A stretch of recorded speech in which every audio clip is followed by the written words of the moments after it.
everybody, it's JT and Heidi Lee from So I Married a Record Collector. And I haven't been on here for quite a while. One thing's going to get me out of hiding. It's a Kinks thread.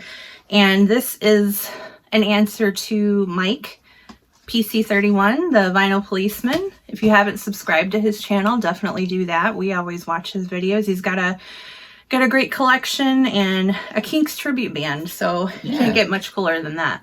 So what we decided to do, since the Kinks are such a huge band in our relationship and collection as well, we decided to kind of answer the questions like a newlywed game type thing. We haven't revealed to each other yet what our answers are, so we're gonna ask the question. We've even got these nifty little Dollar Tree like whiteboards here that we're gonna write our answers on. I don't know if you'll be able to read them that well when we show them, but what I'll do is read the question, and then we'll both take a second to write down our answer.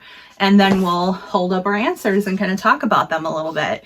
And he did say he wanted these to be under 5 minutes, but I doubt that's not going to happen with us. We're probably going to chatter about non-Kink stuff. You can always watch this in like, double fast forward mode or something if you want to go really fast or something. So, but yeah, that's definitely not going to happen with us, our favorite band. So we'll get started.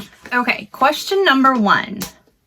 What Kinks song would you really like to hear at a Kinks gig?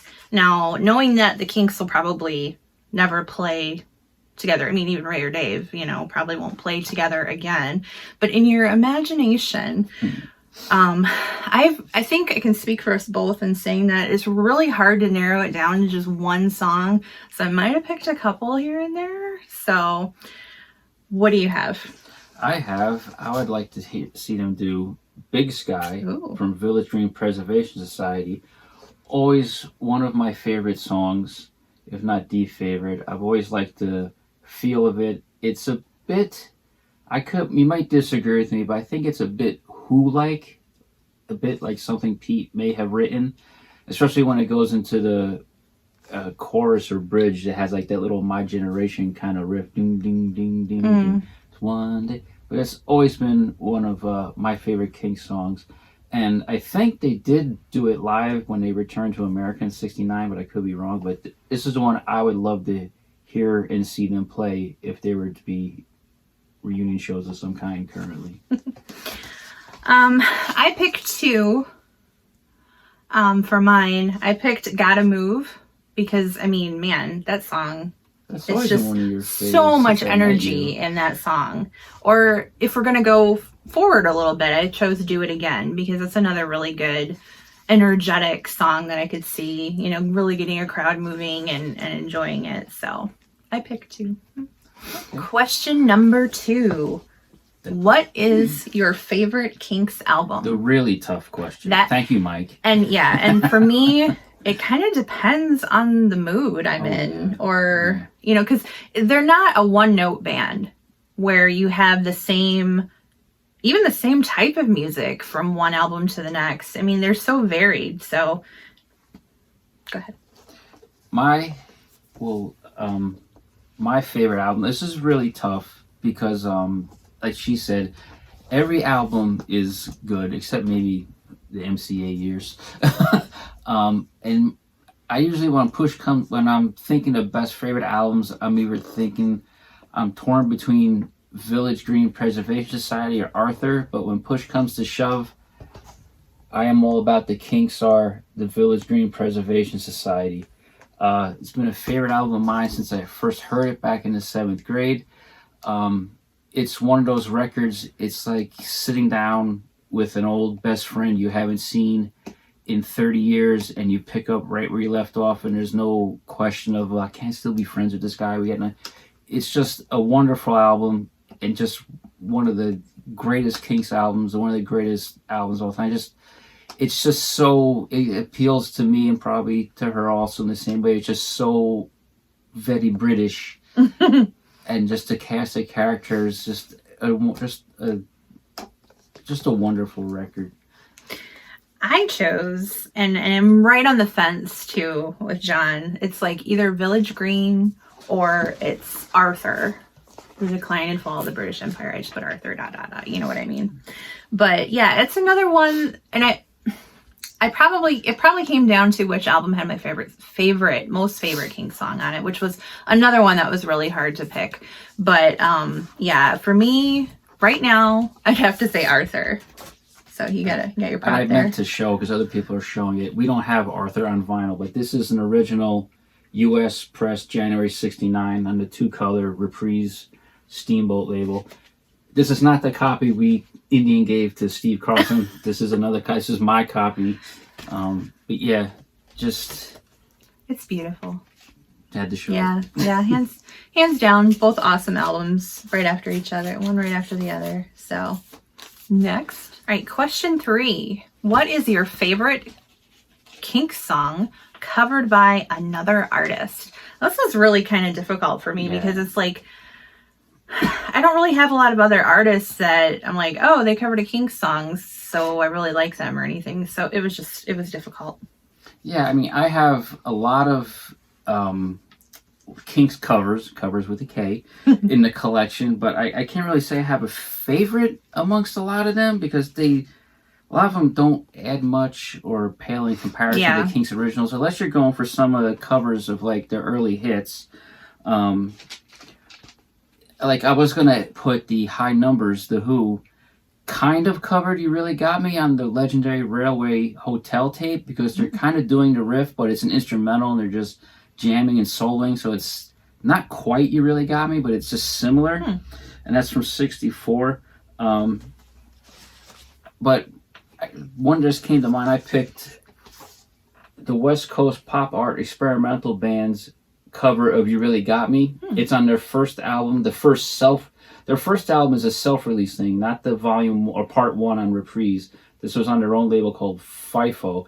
It's Michael Lloyd and those guys, and recorded like in Michael's bedroom, and it's a real like heavy Blue Cheer like Fuzz Monster. And there's other Kinks covers I like the Chocolate Watch Band do I'm Not Like Everybody Else really well.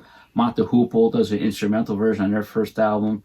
But yeah, I went with the West Coast Pop Art Experimental Band's cover You Really Got Me. Yeah, it's kind of like if I want to listen to the Kinks, I'm going to listen to the Kinks. It's not like I've heard a cover that like completely blows me out of the water or anything. The way that they interpret it is so... Yeah, it's like a gazillion American garage bands covered. Tributes are another thing, though. Like tributes I can get on and be like, yes, that's cool. But like to cover makes it seem like you're adding your own kind of spin to something. Like We Have to Find It is Robert Palmer's version, You Really Got Me, which is reggae. And Buddy Miles did a version too, which is supposed to be interesting. But yeah, and I just went with the standard, Stop Your Sobbing by the Pretenders, because that was probably one of the first Kinks covers I'd ever heard. And I like Chrissie Hynde. I love the Pretenders. So I just went with probably one that I think we've seen a lot of people pick so far, but it's good. All right, number 4. Name your favorite underrated or unnoticed Kinks song. Another very tough one. A lot of these questions, all these very questions difficult. were tough. Very difficult. But I went for Here Comes Flash. Wow. From Preservation Act 1. I don't have Preservation Act 1 separately on CD. I just think Preservation Act 1 as a whole, the whole album, is very unnoticed, underrated. It's from that theatrical period. Did not chart high. On the album cover, it became like a whole 12-person commune. But when I first got this set back in 91, I didn't care for it much, and Here Comes Flash is one of the songs that I liked immediately right away. And it actually took me several years to really enjoy Preservation Act 1, because one time at the record store we got a used copy in a collection, and it was on the Pickwick label, like a budget label, and I put it on just to have some Kinks music working one day, and listening to it over and over again for about a week, it suddenly became one of my top 10 favorite Kinks records. So yeah, I like Here Comes Flash, because the yelling in the background, Flash, that like I like the live when you hear it live kind too. Of thing. And it's just, I think it's a great song, and a not hit single material, but a great album track that would have worked well on AOR FM radio in the 70s, early 70s.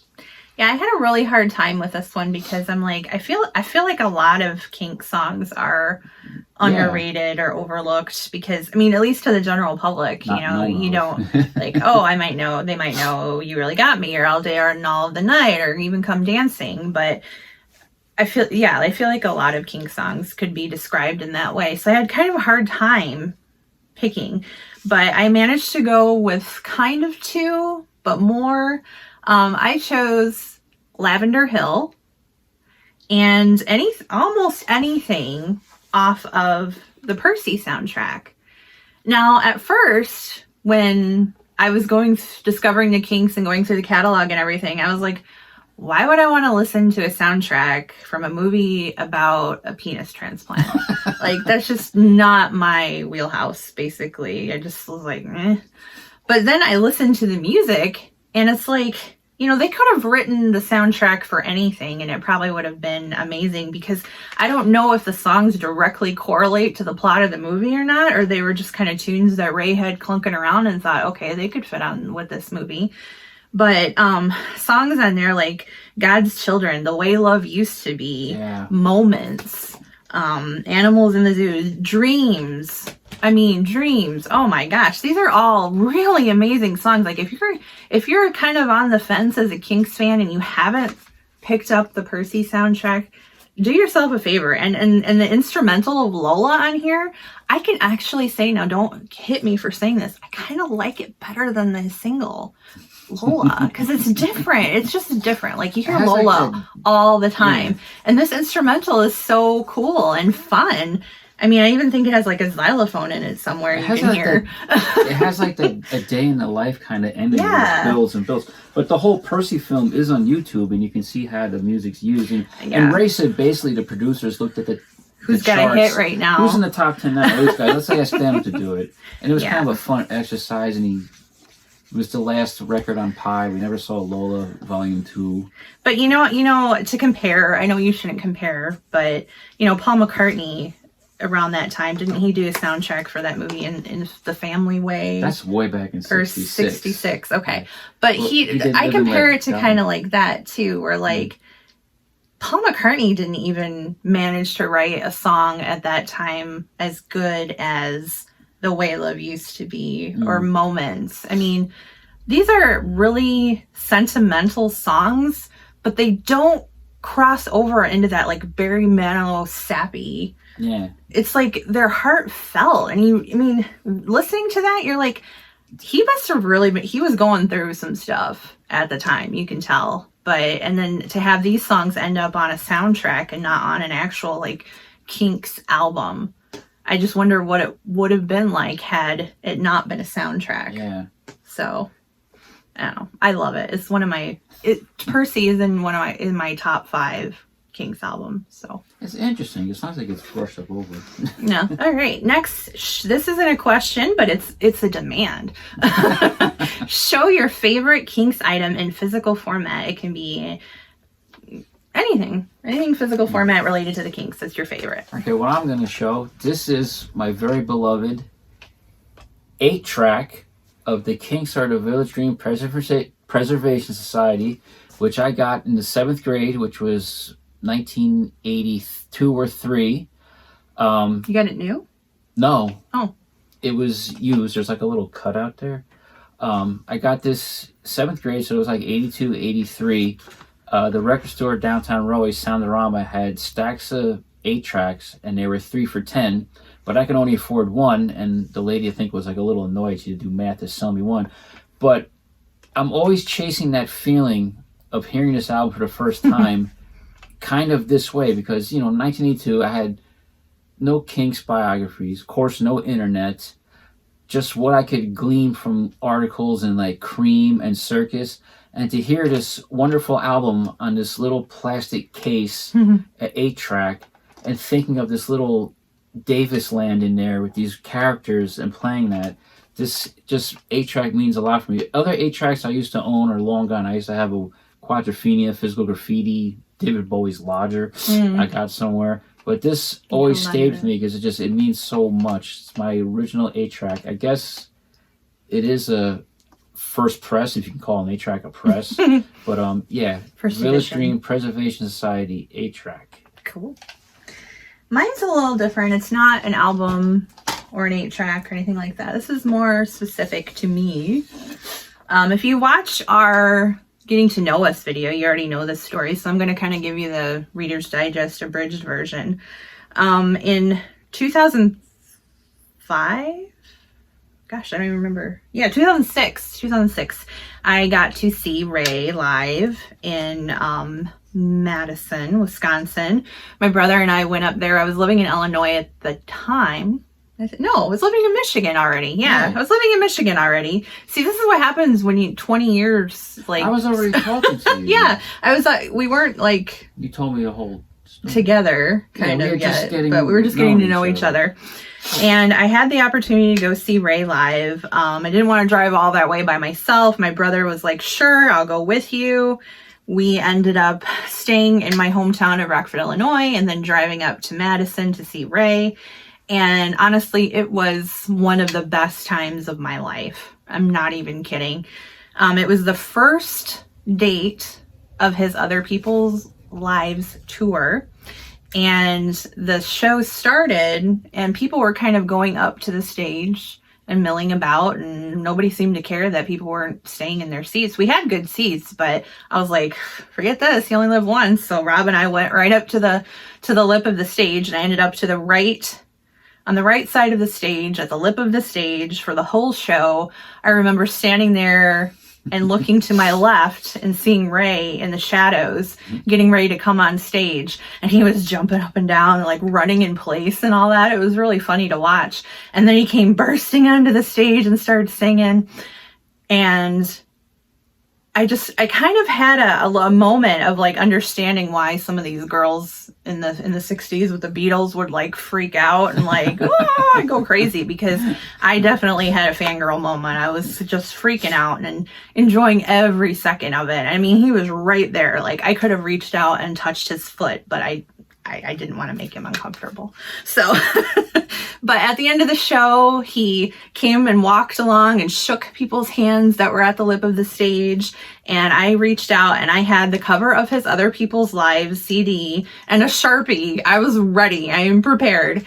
And he signed my Other People's Lives. You can kind of try to get a little closer there so you can see his signed right over his face. There's my ticket stub. And then to top that all off, a few months later, I was on YouTube or somewhere and got a link to somebody did a fan recording of the show, the actual show that I was at. So I have this kind of little bootleg DVD of Ray at the Barrymore Theater for that very show. And what's kind of funny about it is when I watch this, I can see my head.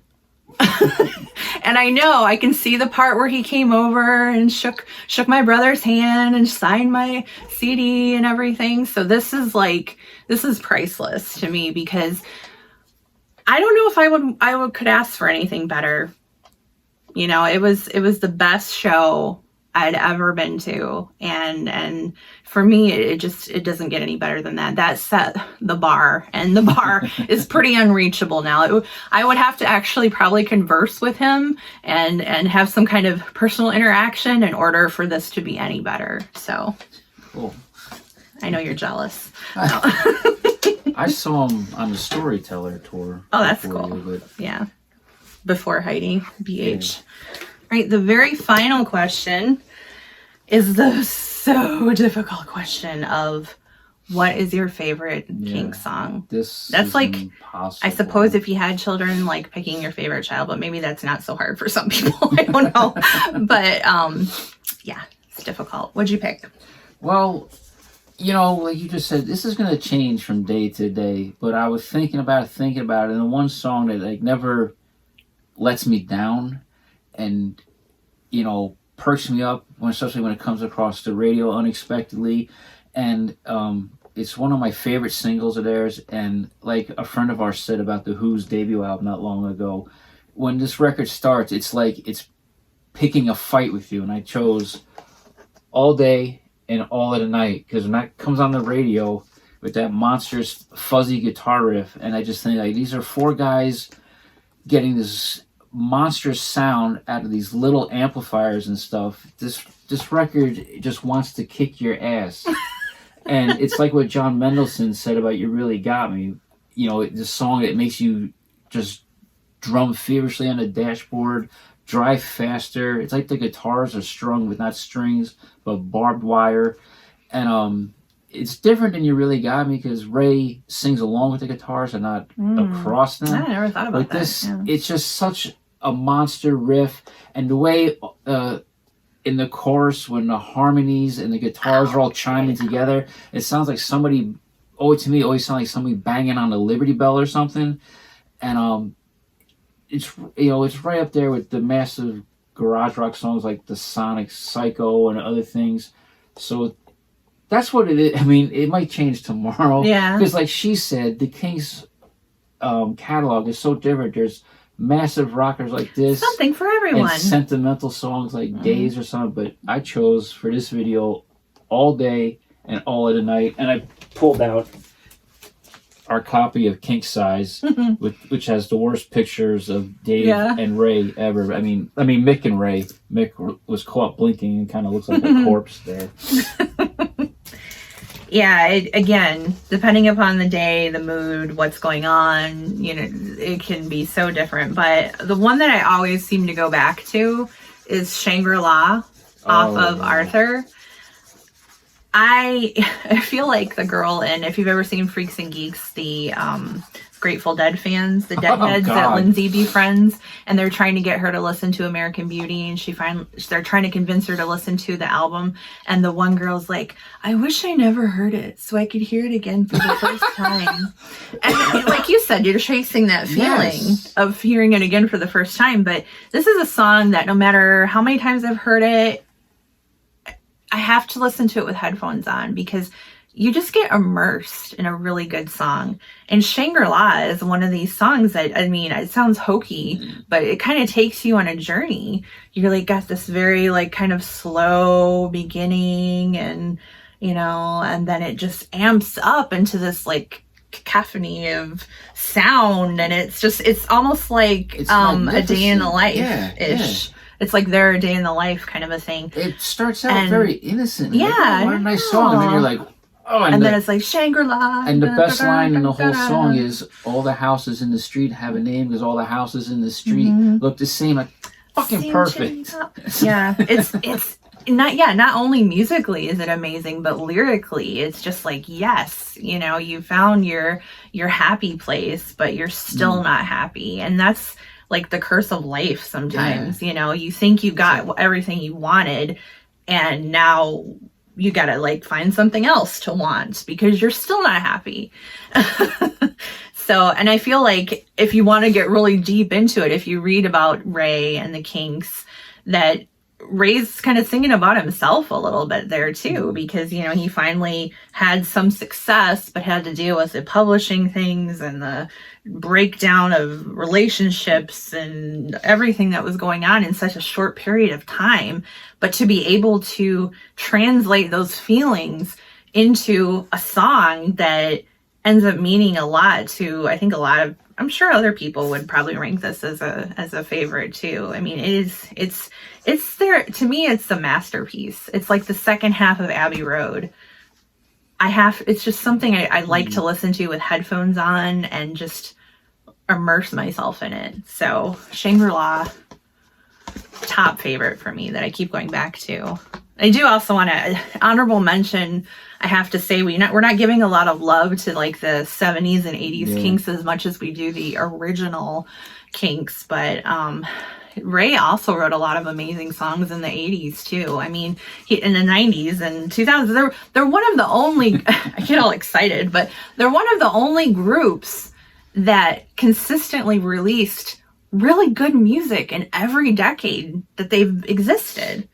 Either singularly with Ray's solo stuff in the 2000s and the 90s, it's just such an amazing body of work that there's not a lot to compare it to. And I think that's why the Beatles and Paul McCartney comparisons come up all the time, because there's really nothing else to compare it to if you really look at it. No. But in the 80s, I have to say songs that really mean a lot to me, Better Things, for a songwriter who usually kind of stays on the sarcastic and almost dark side of things, like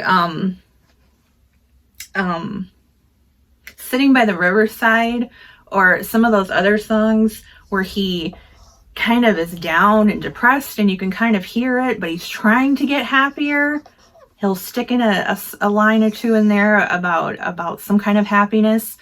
But Better Things is such a positive song. I mean, you're basically saying, you know, things really suck right now, but it's going to get better.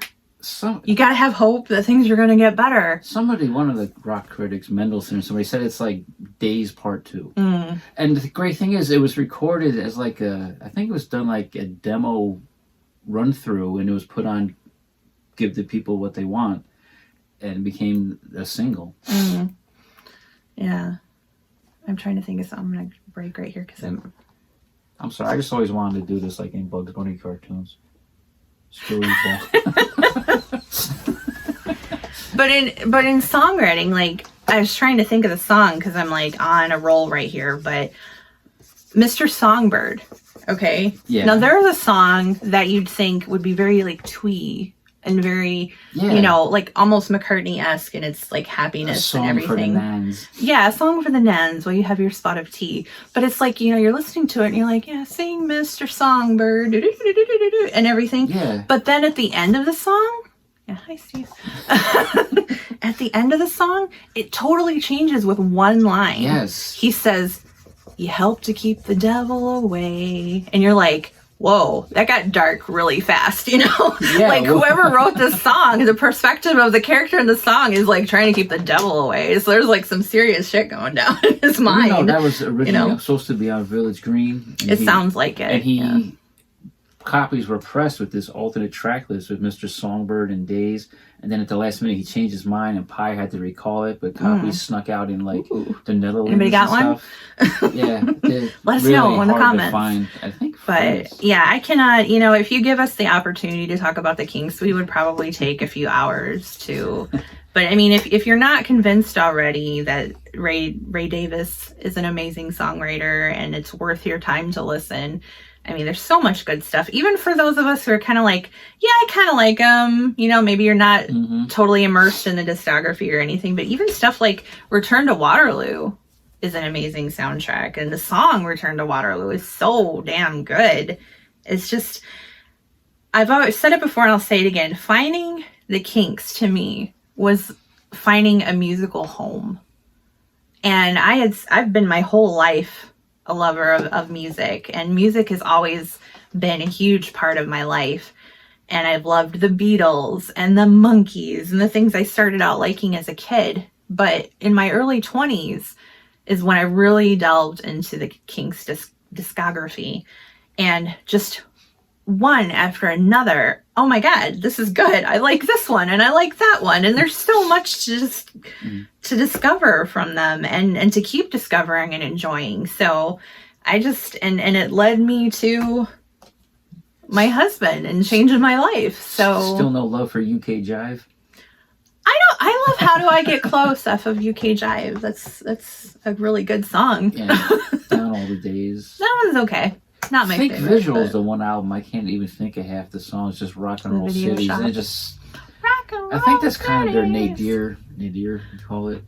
Not too good. I bet you could find something to. I mean, the worst Kinks album is still better than a lot of other things. So, but anyway, I hope you enjoyed our Kinks ramble. Yeah. Have anything to? Do you want to say anything about anything else? Yeah, well, hopefully, I mean, for real, I'm not joking.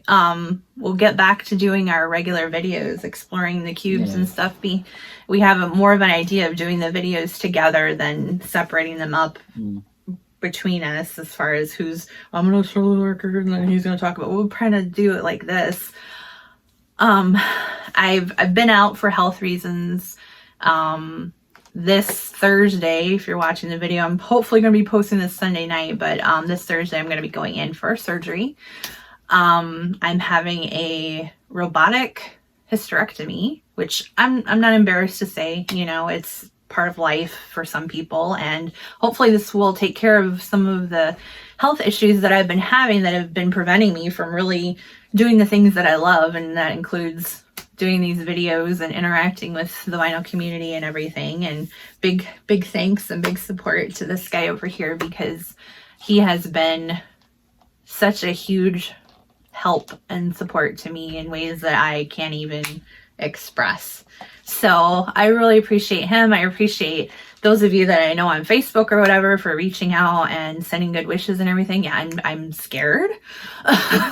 Like a robot is going to take out my unused baby box. Well, so it's not going to be like Rosie. It's not just a robot. I know someone's gonna, you know, it's not like Tweaky from Buck Rogers or Rosie the Robot. Or, you know, so anytime, you know, surgeries can be scary for anybody. And I think that, like, people have been saying to me, like, if you're not a little bit nervous, then that's not normal. So you're coming home the same day. And, hopefully. A few days. So just want to give a shout out to Mazzy, because we really loved his Kinks videos. We couldn't have said it better. Yeah, it kind of inspired me to get my butt up and do this. Thank you, Mazzy, because I've been pretty low for a while, and this actually, and thank you, Mike, PC31 Vinyl Policeman, for kind of, you know, getting this out there. And as soon as I saw it, so we have to do that. Yeah. You know. Yeah. What, like Steve's gonna do it? No. No. He's always like picking on Steve, but we love Steve. When I like, you know how I am. I like someone, I pick on. When I stop picking on you, that's when you start worrying. I should be worried. No. Believe me, he picks on me a lot. It's a guy thing. It's a Jersey thing. Because you hear how I talk to my friends, and you're like, "Why are you so mean to your friends?" Like, no, douchebag is a term of endearment amongst us. I don't even like using that word. But anyway, remember we were Zooming, and you said you heard us all saying goodbye to each other the way we do, and you were like, "Yeah." You were like, "All right, fuckface, see you later, I jerk off," and you were just like, "There's hope in the world." I can't imagine. Yeah. But it was nice hearing you, I guess, you know, as long as the undercurrent of love is still there, that's all that matters. Well, but, do we have anybody else to say? Shout out to everybody we watch. Marsha P. We've been watching your videos. We really like your channel. And I was like, this is somebody that I could probably hang out with in real life. And you had really cool cobalt blue nail polish on the other day. And I was like, I want that nail polish. Let me know if you're watching this. I look back. Before she made videos, I think she was commenting on ours, and now she made them. And Alex from Curiosity Incorporated, you just like watching. Yeah. John from Travels with the Wise Guy. But in the vinyl community, you know who you are. Concert Buddy, that old goat. Yep. All the regular ones we have. All the regulars, you know. Emma. Yep. Yeah. So much appreciated. I'll definitely be watching a lot of vinyl community videos while I'm recovering. So yeah, just appreciate you guys, and stick around. We're not going anywhere, and hopefully we'll be back to doing these in a few weeks. I'll be ready to just tackle life again. As you see, we got lots in the queue. We got lots of recent purchases to do. We're still buying records. Yeah. That's one thing you can do from sitting on the couch is hit add to cart. So. Yeah. All right. I think we're good. I can't think of anything else. Take care, everyone. Like she said, we'll be watching. We'll just be in the background for a while. Yeah. And glad to see the other two come back. They got married, SNL. Oh yeah, those are fun. Yeah, they're fun. They were off the grid for a while. Congratulations. Yeah. Yeah, congratulations to them. Yep. Yeah. Okay. All right. We'll see you guys next time. Comment below on your favorite Kink stuff, or do your own video, but make sure you subscribe to Mike PC31 Vinyl Policeman, and we will see you next time. And God save the Kinks. Bye.